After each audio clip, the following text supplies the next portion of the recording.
আসসালামু আলাইকুম ওয়া রাহমাতুল্লাহ।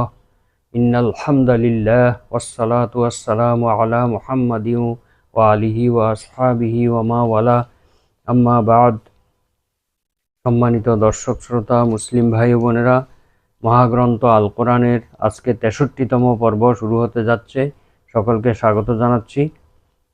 আজকের পর্বে সূরা বাকারার ৫১ থেকে ৫৩ নম্বর আয়াতের সরল বঙ্গানুবাদ এবং সংক্ষিপ্ত তাফসির বর্ণনা করা হবে।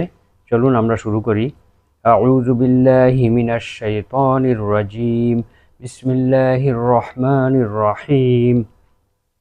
وَإِذْ وَاعَدْنَا مُوسَى 40 لَيْلَةً ثُمَّ اتَّخَذْتُمُ الْعِجْلَ مِنْ بَعْدِهِ وَأَنْتُمْ ظَالِمُونَ ثُمَّ عَفَوْنَا عَنْكُمْ مِنْ بَعْدِ ذَلِكَ لَعَلَّكُمْ تَشْكُرُونَ وَإِذْ آتَيْنَا مُوسَى الْكِتَابَ وَالْفُرْقَانَ لَعَلَّكُمْ تَهْتَدُونَ সাদাকাল্লাহুল আযীম।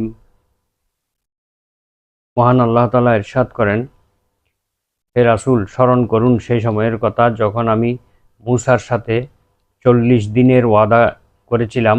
গোবৎসকে উপাস্য হিসেবে গ্রহণ করেছিলে। তার প্রস্থানের পরে এমতাবস্থায় তোমরা জালেম হয়ে গেলে, অর্থাৎ তোমরা মুশরিক হয়ে গেলে। সুম্মা আফাউনা আনকুম মিন বাদি যালিকা, তারপর আমি তোমাদেরকে ক্ষমা করেছিলাম এমন একটি জঘন্য ঘটনার পরেও, যাতে তোমরা আমার কৃতজ্ঞতা প্রকাশ করো।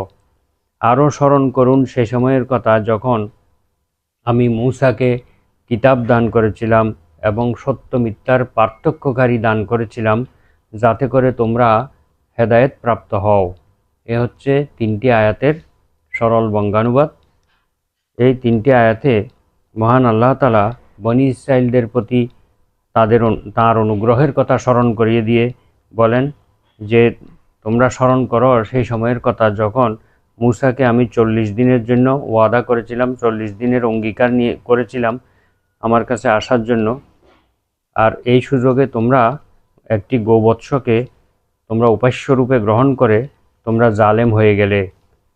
তো প্রথমত আল্লাহ তাআলা ৩০ দিনের ওয়াদা করেছিলেন মূসা আলাইহিস সালামের সাথে, পরবর্তীতে আরও ১০ দিন যুক্ত করে ৪০ দিন করেছিলেন।